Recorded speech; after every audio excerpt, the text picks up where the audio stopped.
Hi guys, I've been left to my own devices, which is never a good thing, right? So my daughter's away for the weekend, it's homecoming, and she's going to be staying over with a friend so she can go to the game and then the dance on Saturday.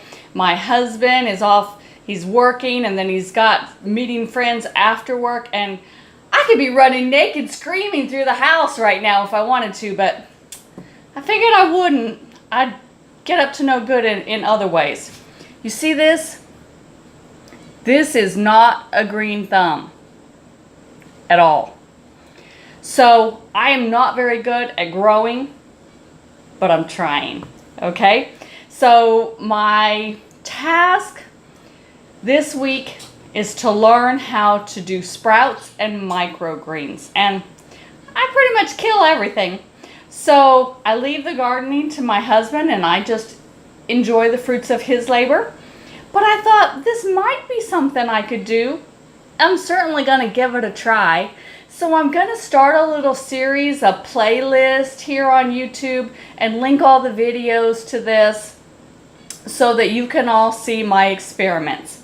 So I thought, well, this can't be real hard, right? So I watched some videos and I saw what people were doing and I wondered, do I have to get special sprouting seeds or will my regular garden seeds work? So I'm doing an experiment in the jars, and these are just some peas, and after about 5 days I got maybe 1 or 2 sprouts. It's not going real quick, just so you know. And then I can't even remember, it's been so long, what these were. And I got like half of a sprout after 5 days. So I had my husband buy me some certified organic, which is always important, from the Sprout House. And I got just a whole big collection of different kinds of seeds. And I'll put a link so that if you're interested and you want to get this mix, because it wasn't real expensive, you can buy it as well. And after soaking for 24 hours and then 2 days from their sprout seeds, look at that. Those are growing really, really nice. So what you do is you put about 2 tablespoons of your seeds, and they can be any kind, into a jar. And you want some kind of a mesh type lid. And I just had this fabric that had holes in it. It was kind of like a drying mat for dishes. And I just cut it the size of my lid and put that in there so that I can drain the water. Okay, so you let them soak for 24 hours and then you drain that water out. And then you put them on the counter kind of at a tilt so they can still get air. You don't want to put them flat, they won't get any air. So about a tilt like this. So I have them beside the sink, tilted like this with just a cloth down to catch any drips. And then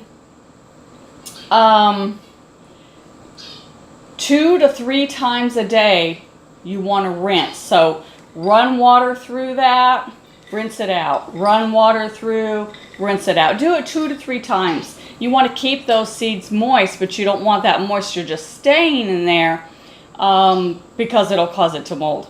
So then after you do that, put it on its incline and let it sit there. And like I said, that's after 2 days. I'm getting some good sprouts. So the answer to my experiment is no, regular garden seeds won't work. But you know what? It's okay to fail because then you learn something. So no, I can't use these. I need the actual sprouting seeds. Now I know. So I'm going to dump these out and I'm going to start again so that once this jar is done, I'll have 2 more jars back. So my next question is our sprouting seeds the same as microgreen seeds? Because this just says a dozen sprouting seed mixes. That's what it is. And it gives the instructions for sprouting. I want to see if I can do microgreens with the same seeds. And again, this is an experiment. So I've got 2 little pots here for my kitchen, and I just put my soil, took the seeds, and you just spread it real thick. and then a little more soil on top. And then I just got, this is just from my mushrooms, and I'm sitting it over top of these on the counter. And let's see if we get anything. And then after I started that, I kind of had an idea.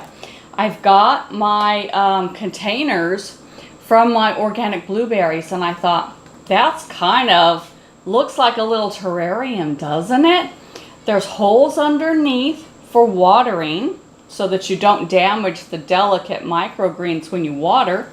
There's holes on top so it'll get some air, but it's covered enough that it's keeping the moisture inside until they actually sprout. So I put a thin layer of soil, I spread my seeds, another thin layer of soil, and then I closed it up. And I think that's a perfect little terrarium.